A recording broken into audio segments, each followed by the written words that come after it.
Hello, my fellow historians. It's your teacher, Maestra Tenorio, and today I'm going to continue with what we've been learning about in social studies, which are the Potawatomi tribes of Waukesha.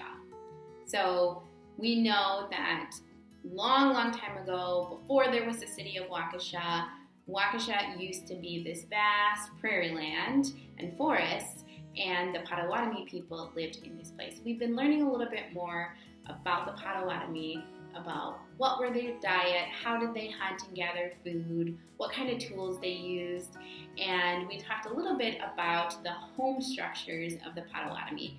But today, this video, I hope to teach you a little bit more about what kind of living structures the Potawatomi might have had way back then.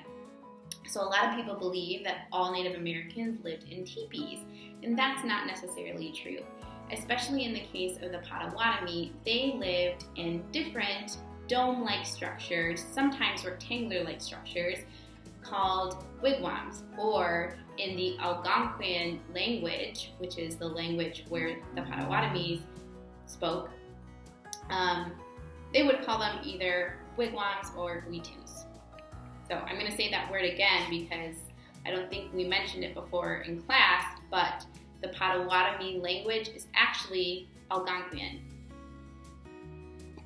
So anyways, we are going to continue today by making a mini replica of what a wigwam might have looked like. Now, I wanted to do this because my challenge for you guys are, over the weekend, get outside and try to see if you can make one of these yourself. I used materials, pretty much only stuff that I found outside in my backyard, or I walked down the block to the nearest park. You might be able to ask your parents or family or friends to take you to the park this weekend, or just look in your backyard if possible. The only materials that I did have to buy were from the Dollar Tree. So I think I spent like maybe $5 total. I had tape already in my house. So I will post a picture here of the materials that I used. So like I said, the majority of the materials that I used for this project is from outside. With the exception of, I did have a little piece of styrofoam. I moved this weekend, so this came in the box, so I was really lucky. The styrofoam is really helpful, so you can buy these at Michael's if you need one. Some of the Dollar Trees also have styrofoam as well. And that just makes it really easy to stick our colored construction paper on top, and then it makes it much easier to stick our bendy twigs into the styrofoam to hold our dome-like structure. Now, is this exactly how the Potawatomi built their homes? Of course not. We're making a mini version. So, first of all, these are some bendy sticks that I had outside. As you can see, they're a little bit flexible and I can bend them a little bit.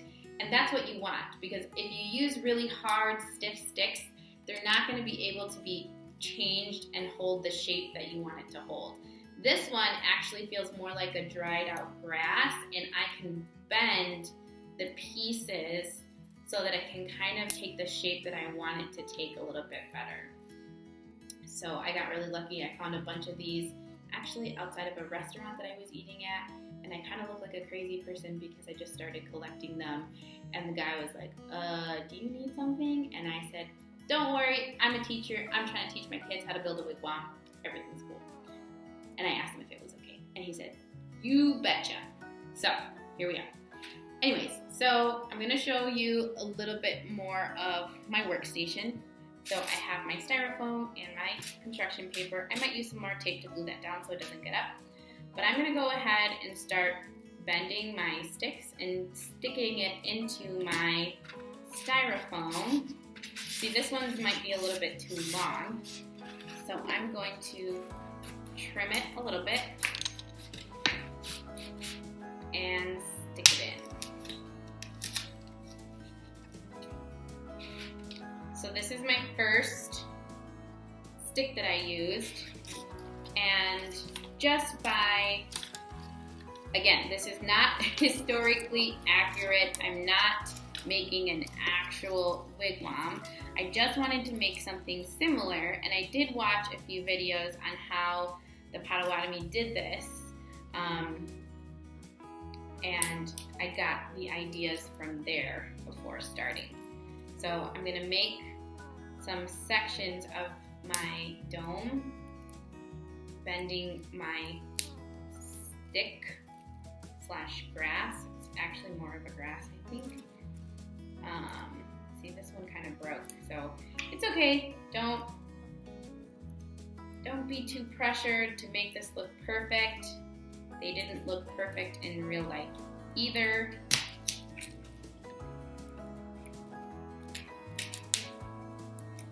But you see how I already have kind of like a dome shape.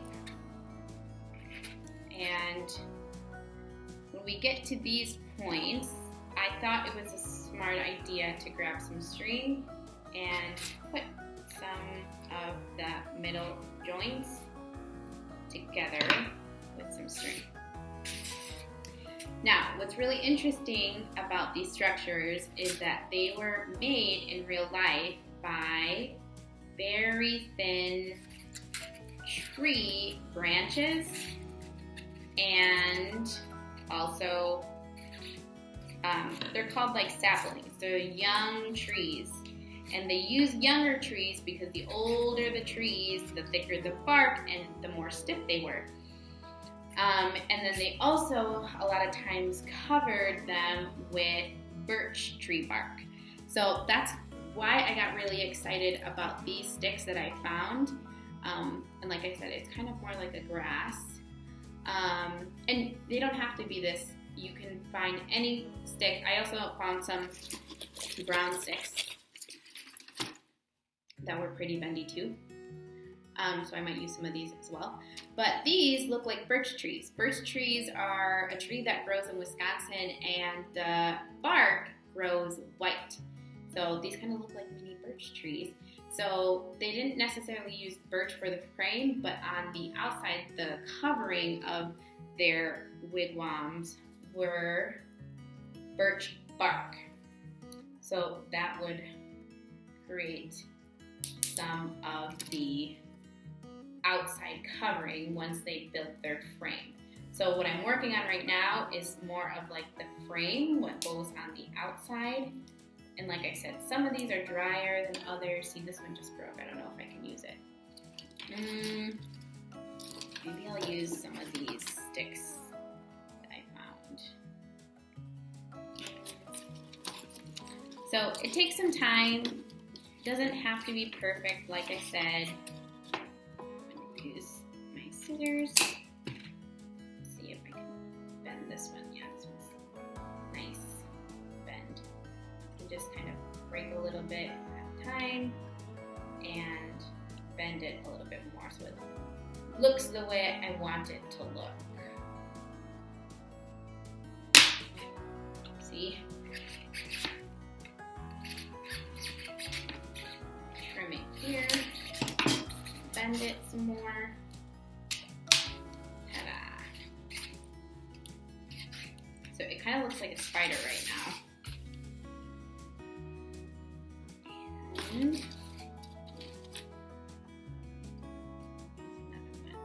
going this way. So if you kind of see, I'm making this dome-looking shape. And then that's kind of what gives it the main structure. And then the outside, we'll start putting some outside coverings. Like I said, in the real life, the outside coverings could be birch bark. They also would sometimes weave mats out of cattails. Cattails are a special type of grass or reed that grows in like swamp areas. You might recognize it because it has like a fluffy, it looks like a tail on the top. Maybe I'll post a picture now of what some cattails look like and some coverings that are made with cattail weaving. Okay guys, so I have my frame built. I used like 2 pieces of string, but most of it was made with just bending the sticks a little bit and sticking it into my styrofoam board. Do you see how it kind of has its shape and it holds its shape by leaning on each other? Now I'm going to start working on the covering. The materials that I use for the covering are, I cut up some pieces of construction paper. I'm using this white one to kind of mimic the color of birch bark, and then some other strips of construction paper that I kind of cut on the edges to mimic the way the bark pieces looked and the cattail weavings that they put. So in order to make these pieces, all I did is take a scissors and cut, not all the way up because I want it to stay connected on one piece, but you see how that happens. It's just kind of like that. And then I'm going to start taping these pieces on the outside of my structure. So I'll use tape. I also think I'm going to add a couple of maybe some leaves because to imitate the more natural materials that they used. So stay tuned and I'll show you what that looks like. Okay guys, so at this point I've covered it with some leaves and bark. You can kind of see I left one spot a little bit blank so I can show you kind of how I've been filling it in. And I think maybe we'll patch this up with a leaf. So it's really not any specific way of doing it. I'm just kind of finding a leaf that fits in the spot and putting some tape in there. And this is what my finished structure looks like. So again, they didn't use leaves on their wigwams, but I'm just using this to kind of imitate the reeds, the woven reeds that they used to cover up their dome structures. Now I'm going to add some finishing touches, like some little mini trees. All these grasses that look like trees. I have some trees, and then because Potawatomi means keepers of the fire, I thought it would be a good idea to build a little campfire outside of our wigwam. So I found these rocks outside in my front yard. I'm gonna make a little structure up. I might use some glue or tape to keep them in place, and then add some mini logs to our fire, like so. So this is my finished replica, guys. I hope you enjoyed the tutorial. Like I said, it's not super fancy. Most of the stuff I had laying around at home, or these things I got outside, like even these little pebbles. They're not fancy pebbles, and I still gotta glue them down, but this video is already a little bit long, so I'm gonna wrap it up. So I hope you guys enjoyed this video and learning about the Potawatomi this week. I love you so much. Bye bye.